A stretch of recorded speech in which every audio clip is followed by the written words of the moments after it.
Imagine you're watching a mukbang video on YouTube. The creator is a friendly looking guy. He got a gentle voice, always smiling and trying his best to introduce you to all kinds of local foods. He seems warm, maybe even a bit shy. And if you like his vibe, chances are you will click on his other videos, maybe even look him up to learn more about him. But what if, after searching his name, you found out he once went to jail for eating a human body? This actually happened, and the case went viral in Indonesia long before the internet became part of daily life. This is the story of a man who terrified a whole generation of kids in the early 2000s, a name that still makes people shudder: Sumanto, the corpse eater.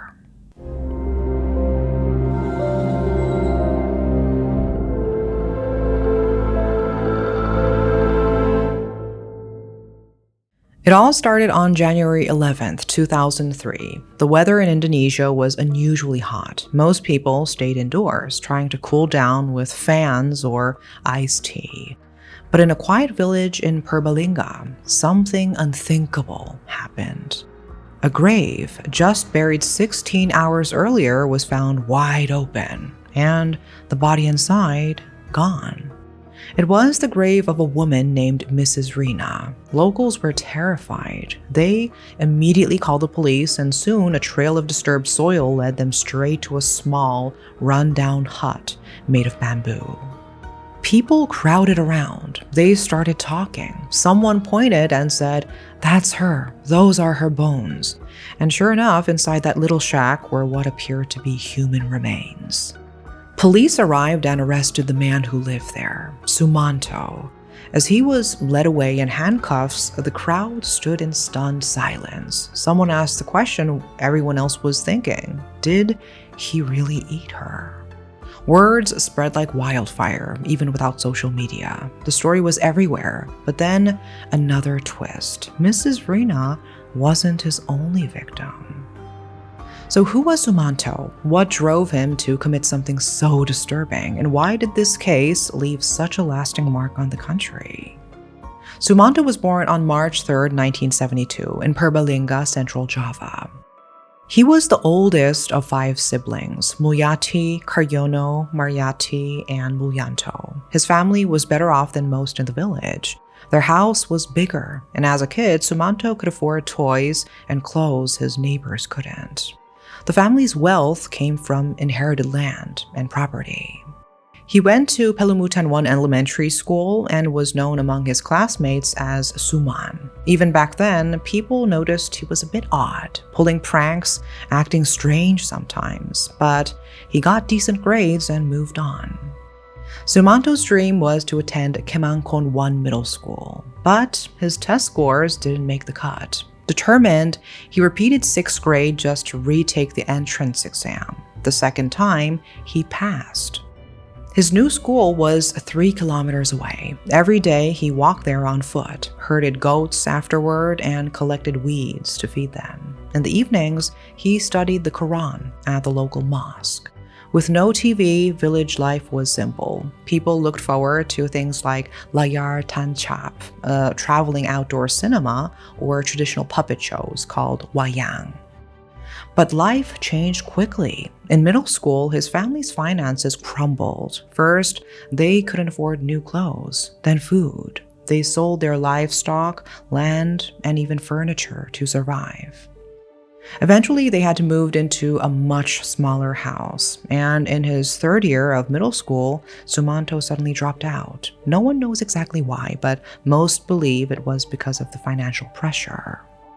There's not a lot of official detail about how Sumanto's parents treated him or what his home life was really like, but from what's been reported, it wasn't exactly nurturing.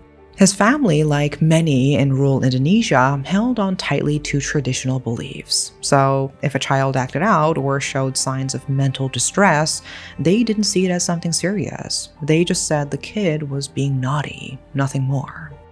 So Sumanto grew up in a place where resources were tight, support was almost non-existent, and emotional needs were often ignored. In that kind of environment, it leaves a mark, especially when everything started to fall apart during his teenage years.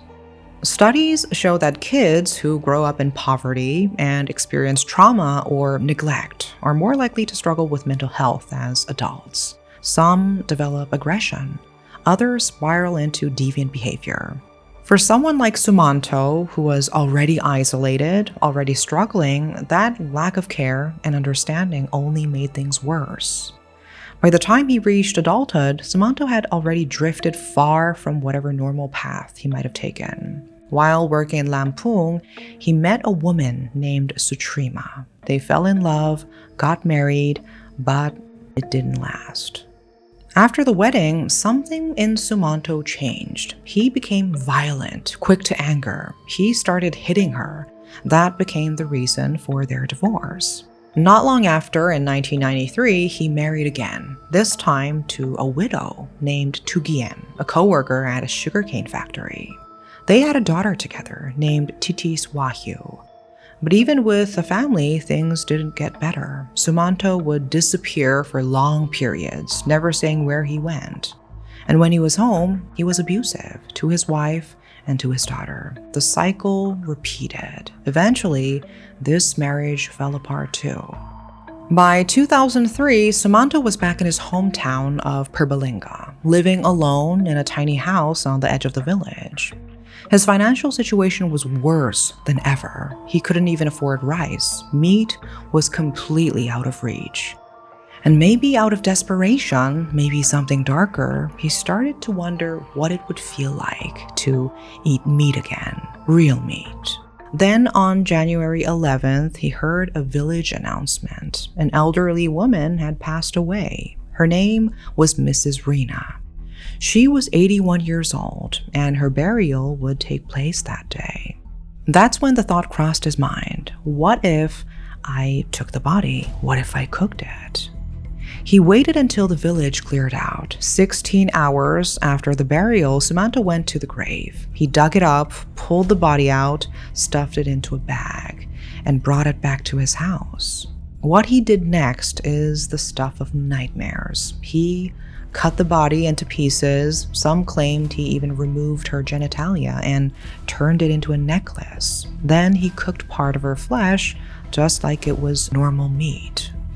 But soon the village found out. Someone noticed the grave had been disturbed. When people looked inside, the coffin was empty. One villager stepped forward shouting, "I saw it. It was Sumanto. He took the body. He was wearing something that looked like a woman's parts." Panic spread fast, and within moments, a crowd formed. Some people picked up weapons, just in case. They all headed towards Sumanto's house. When they arrived, they saw it for themselves. Dirt, the color of dried blood leading up to the door. They burst inside, and what they found was unforgettable. Bones scattered across the floor, a plate of rice on the table, with something that looked like meat beside it. Everyone was thinking the same thing. He ate her. He actually ate Mrs. Rina. They didn't wait. The villagers dragged Sumanto straight to the nearest police station. And that is where the real investigation began. After his arrest, the investigation moved quickly. Sumanto was brought in, questioned, and what he said left the entire country stunned. With a calm smile on his face, he admitted it. He ate the body. When police asked what human meat tasted like, which is an odd question to ask, Sumanto smiled and answered, "It's bad, worse than dog or mouse. Even cat meat tastes better." Grave robbing is already a major taboo in Indonesian society, but eating a corpse, that was beyond comprehension. He later said he was hungry, but during the police investigation, Sumanto initially claimed something else, that he ate human flesh to gain spiritual powers. He believed that by consuming human flesh, he could become stronger, even immortal. That alone raised serious concerns about his mental state. The police eventually turned their attention to Sumanto's past, trying to trace where these beliefs came from. Their search led them to Lampung during the time he was married to his first wife. That's when they found Taslim, the so-called mentor. He wasn't a doctor, not really. He was a dukun, a local shaman posing as a spiritual healer. According to Sumanto, it was his mentor, Taslim, who introduced him to the idea. He told Sumanto that if he ate 7 corpses, he would gain the power to bring the dead back to life.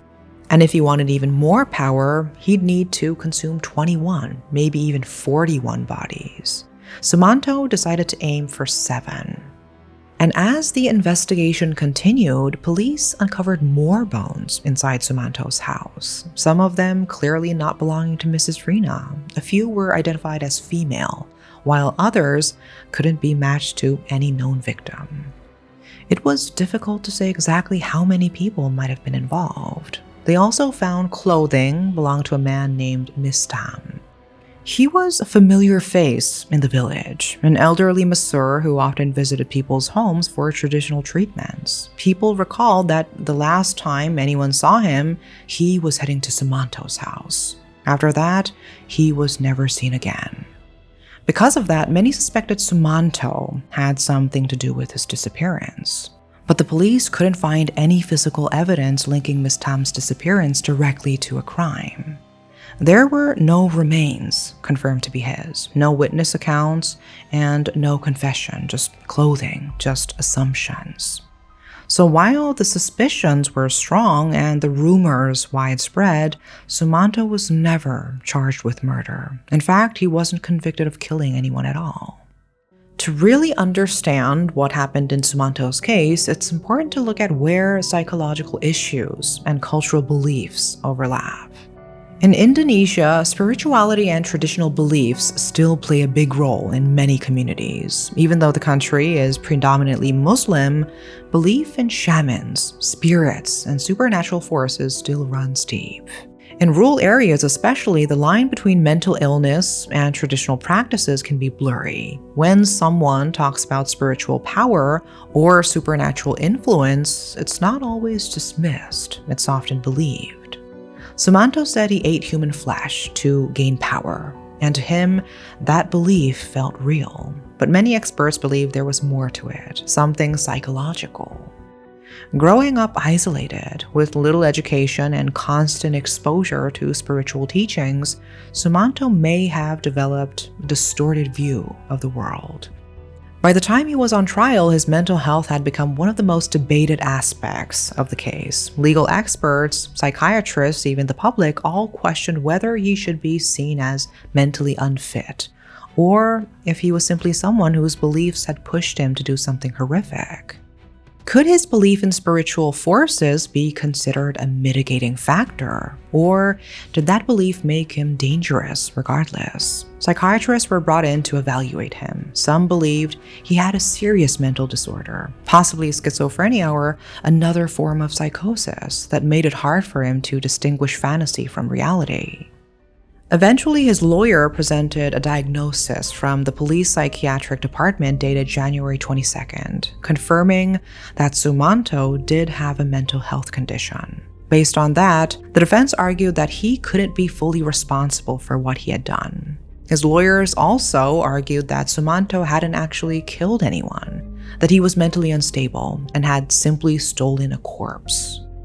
They told the court that Sumanto's actions weren't driven by personal malice, but by warped understanding of spiritual duty. Whether influenced by mental illness or traditional beliefs, they said, he genuinely believed he was doing something meaningful, even necessary. And somehow, the court agreed. Sumanto repeatedly insisted he was innocent. He admitted to taking the body, yes, but he denied that what he did was wrong in the way people thought. On July 22, 2003, the judge handed down the final sentence, 5 years in prison, 1 year less than what the prosecution had sought. While the judge didn't convict Sumanto of murder because there wasn't enough evidence to prove he killed anyone, he was still sentenced for grave desecration and theft. More precisely, not for stealing a corpse, but for stealing property. In this case, the property being Mrs. Rena's body. That decision stirred controversy. Many people were uncomfortable with the idea that a human corpse could be treated as property under the law. Even Sumanto's lawyer raised concerns, arguing that a body wasn't just a discarded object. It had once been a living person. It deserved more respect than that. The court also acknowledged that Mrs. Rena likely wasn't Sumanto's only victim. Still, no additional charges were formally filed. It was a decision that left many unsettled, especially considering the nature of the crime and the suspicions surrounding other missing persons. And while Sumanto attributed his actions to the guidance of a shaman, and this claim was acknowledged during investigations, there is no substantial public record of a thorough investigation or prosecution of the shaman named Taslim. In the end, Sumanto didn't serve the full 5 years. His sentence was reduced, and he was released early, after just 3 years, on the basis of good behavior and what the authorities described as a willingness to rejoin society. It seems that during his time in prison, Sumanto began to feel genuine remorse. He wasn't the same man who had walked in. After serving time, he made the decision to turn his life around, starting with his faith. He joined a pesantren, a type of Islamic boarding school in his hometown in Purbalingga. The school was called An-Nur, and it was led by Supono Mustajab. There, Sumanto began to learn more about his religion. He was taught how to repent, how to reflect, and how to move forward. Those around him started noticing a change. He became gentler, friendlier, he always smiled, and he formed close relationships with the other students. That story spread quickly, and when it did, people started to look at his case a little differently. Some began to wonder or even sympathize with him. Was Sumanto really the monster people thought he was? Or was he someone who had been hungry, isolated, and confused? Someone who saw a human corpse not as sacred, but as something abandoned. Maybe, in his mind, he thought, it's already buried and forgotten. If the worms are going to eat it, why not me? Over time, people also started to question the case itself. For such a high-profile crime, there were surprisingly few photos of real evidence. Police said they found bones and remains in his home, but only reenactment photos from the investigation were ever released to the public. Some wondered how police had moved so quickly, raiding his house right after a villager claimed to see him carry a body. Theories started to emerge. Maybe Sumanto was covering for someone else. Maybe he had been manipulated, or maybe he was just desperately hungry. That theory was quietly confirmed years later by an officer who had watched over Sumanto in prison. In one conversation, Sumanto apparently admitted, "I was hungry. I saw other people eating meat and I couldn't afford it. Then I heard someone died and I thought, why not? Maybe it tastes the same as cow or goat." But there is a strange twist. In later years, reportedly after his release in 2006, media and informal interviews quote Sumanto claiming he had killed 2 individuals. He said his first victim was a fellow worker. The second, someone who tried to rob him. In both cases, he cut off their genitalia and kept them as jimat, charms for luck and protection. So over time, Sumanto's own story began to shift. During his trial, he insisted he had never killed anyone, but later in scattered interviews, he hinted that there may have been more, that he had taken lives, not just bodies. The problem was, none of those claims could be verified. There were no forensics to back them up, no murder charges, and with his story changing from one moment to the next, the truth was hard to pin down. Some believe this inconsistency may point to deeper issues. Mental health professionals had already suggested that Sumanto might suffer from a psychological disorder. If that's the case, it's possible he wasn't fully grounded in reality, or that he genuinely believed different versions of events at different times. And today, Sumanto no longer lives in complete obscurity. After several years of staying under the radar, he slowly re-entered public life, this time in a very unexpected way. He was invited to take part in a local event with a playful, if controversial, theme, running competition chased by a cannibal. Around that time, he created an Instagram account. He operates under the Instagram handle Sumanto Official, where he shares various aspects of his daily life, including mukbang videos, motivational posts, and glimpses into his routines. And yes, he uploads mukbang videos, which is an odd twist for someone with his history. He posted a video of himself eating satay, his favorite food. The clip went viral almost overnight. Before long, Sumanto had found a new path as a mukbang content creator. And now, his face is once again in the public eye, only this time framed by food and followers, not police reports. Some people were genuinely surprised. Here was a man once feared and judged, now sitting in front of a camera, smiling, eating satay, and saying things like, "Don't forget to be grateful today." To some, it's inspiring. They see a man who served his sentence, tried to change, and is now rebuilding himself through something as simple and relatable as food. They say people deserve second chances, that his past shouldn't define his future. But others aren't so sure. There are comments, skeptical ones. Some users express discomfort, even distrust. A few openly question the food he's eating in the videos, with sarcastic remarks hinting at his past. There's a clear tension between those who believe in rehabilitation and those who can't forget what he once did. Can someone with that kind of history become an entertainer? Is it okay to watch, laugh, or even follow? His past will never be forgotten, but over time, his story has also sparked bigger conversations, especially about how we view mental health. In rural parts of Indonesia, where such topics were rarely discussed, more people are starting to pay attention. Slowly, but surely, awareness is spreading. So, what is your take on this case? Let me know in the comments. And that is all for today. Thanks for watching.